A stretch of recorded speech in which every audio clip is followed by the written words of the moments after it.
아침에 나로 주의 인자한 말씀을 듣게 하소서.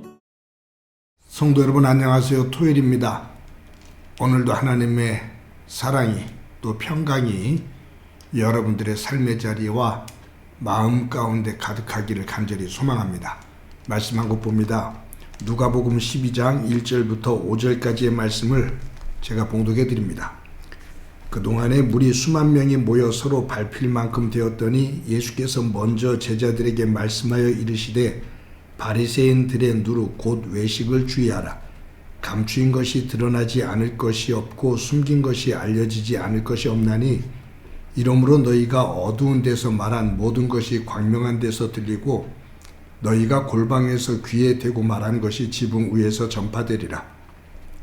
내가 내 친구 너에게 말하노니 몸을 죽이고 그 후에는 능히 더 못하는 자들을 두려워하지 말라. 마땅히 두려워할 자를 내가 너에게 보이리니 곧 죽인 후에 또한 지옥에 던져 넣는 권세 있는 그를 두려워하라. 내가 참으로 너에게 이르노니 그를 두려워하라. 아멘. 예수님께서 제자들을 향해서 바리새인들의 외식, 그 누룩을 주의해라 라고 그렇게 말씀하십니다.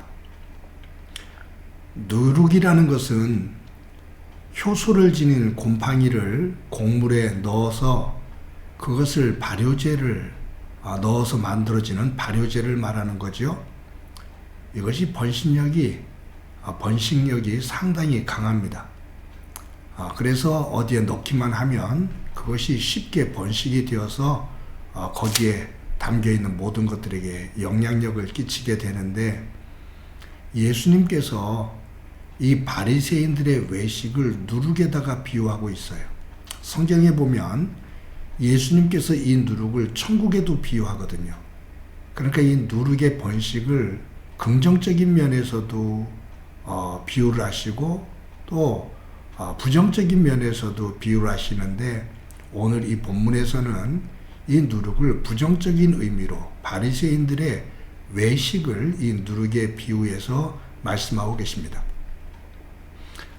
성경 안에서 그 부정적인 그 악한 생각과 악한 행동들이 누룩처럼 한순간에 퍼져나가는 그런 장면들이 곳곳에 있죠. 대표적으로 민수기에 보면 가데스 바네아에서 이스라엘 백성들이 하나님의 명령에 따라 12명의 정탐꾼을 가나안 땅에 보냅니다. 40일 동안 정탐하고 돌아와서 보고하게 합니다. 12명의 각 지파 12지파의 대표들이 가나안 땅에 들어가서 40일 동안 그 땅을 정탐하고 돌아와서 보고하는데 10명은 아주 부정적으로 그 땅을 보고합니다.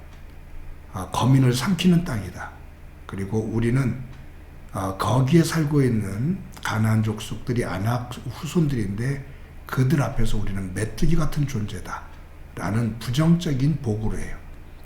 근데 그 10명의 부정적인 보고를 들은 이스라엘 백성들이 영향을 받아서 막 울부짖고 화를 내고 돌을 들어서 모세를 쳐 죽이려고 해요.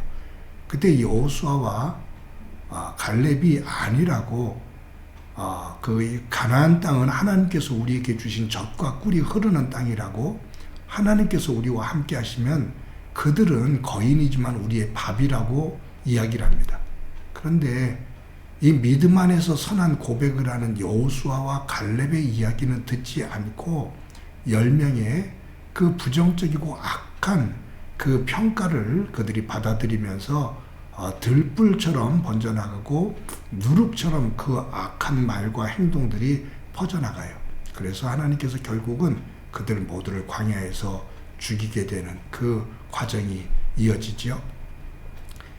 이처럼 부정적인 행동과 부정적인 말은 참 쉽게 퍼져나갑니다. 우리들이 지금 누가복음 12장을 보고 있는데 11장에 어제도 봤죠. 예수님께서 한 바리새인의 집에 초대를 받았어요. 거기서 이제 바리새인들의 그 외식의 모습, 겉모습, 그 대접을 하고 있지만, 예수님을 식사 대접하고 있지만 거기에 모여서 바리새인들이 어떻게 하면 예수님에게 꼬투리를 잡을까, 흠을 잡아서 무너뜨릴까, 이제 그런 악한 마음을 가지고 있는 것을 예수님께서 아시고, 너희들이 이 잔과 대접은 깨끗한 식기를 가지고 나를 대접한다고 하지만 너희의 마음은 시커멓구나, 탐욕과 악독으로 가득 찼구나, 이 화 있을진저 라고 말씀하시면서 그들을 꾸짖으셨거든요. 그리고 그 집에서 나오셨을 때 서기관과 바리새인들이 예수님에게 달려들어서 막 따져듭니다. 이런 모습을 오늘 본문에 보면 수만 명의 사람들이, 예수님이 그 집에 나오셔서 걸어가실 때 수만 명의 사람들이 따라 나오고 있었어요. 모여 있었어요. 그곳에서 예수님께서 제자들에게 그리고 사람들에게 가르친 것이죠. 바리새인들의 외식을 본받지 마라. 바리새인들의 그 외식이 누룩처럼 번져나가지 않도록 주의해라. 너희들이 하나님을 섬길 때 사람들의 말, 겉으로 보여지는 것보다 겉에서 보여지지 않는 속, 겉의 것은 속에 있는 것이 더러운 것들을 다 숨기려고 하고 가리지만 언젠가는 그 속에 있는 것이 다 드러나는 때가 온다. 너희의 육을 죽이고 영을 죽이지 못하는 사람들을 두려워하지 말고 육과 영을 함께 죽이고 살릴 수 있는 하나님을 두려워해라 라고 말씀하셔요. 여러분, 우리들은 사람들과 관계를 맺으며 살아요. 그래서 어느 누구도 사람을 의식하지 않고 살 수 있는 사람은 거의 없습니다. 그런데 어느 정도 사회성을 가지고 사람을 의식하며 사는 것은 필요할 수 있지만, 너무 사람을 의식하다 보면 자꾸 무엇만 가꾸게 되냐 하면 겉만 가꾸게 됩니다. 외형만 가꾸게 돼요. 그런데 하나님을 의식하는 사람은 겉도 겉이지만 그 속을 다듬게 됩니다. 바리새인들은 사람을 의식하는 사람들이 되었어요. 하나님으로부터 시작되어졌는데 어느 순간부터 하나님은 보지 않고, 하나님은 의식하지 않고 사람들을 의식하면서 사람들에게 영향력을 주고 사람들로부터 인정을 받고 사람들보다 더 높은 자리에 앉으려고 사람들을 의식하면서 외식을 하게 되는, 겉만을 화려하게 만드는 그 모습을 봅니다. 그런데 사람을 의식하면서 겉을 화려하게 만들다 보니 도리어 속이 썩어가고 있어요. 그것을 가리려니 더 화려한 모습을 가져야 됩니다.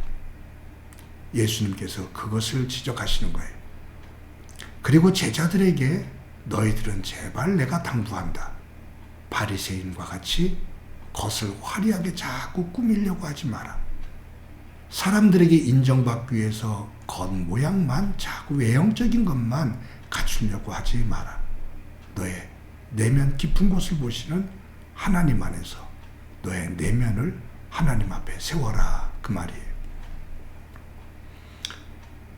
겉도 중요하죠.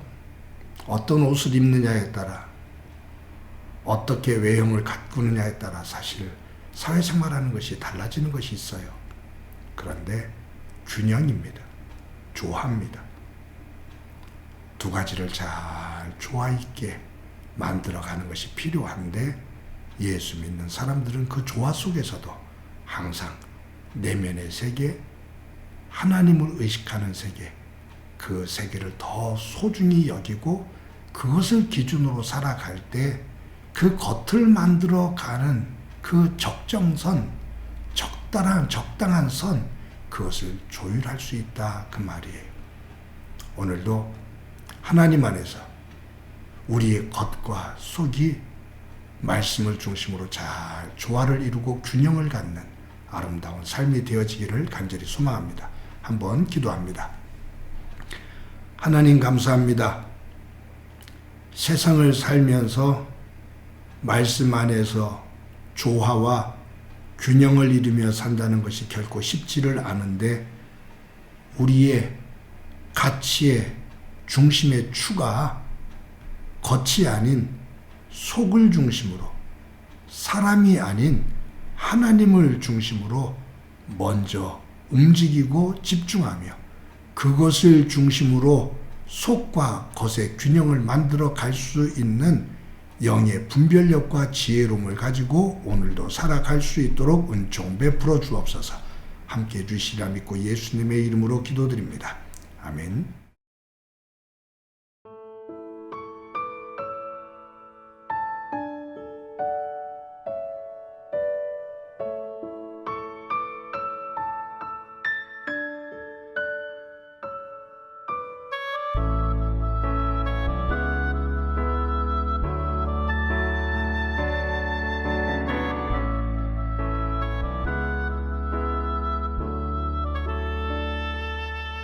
주가 보이시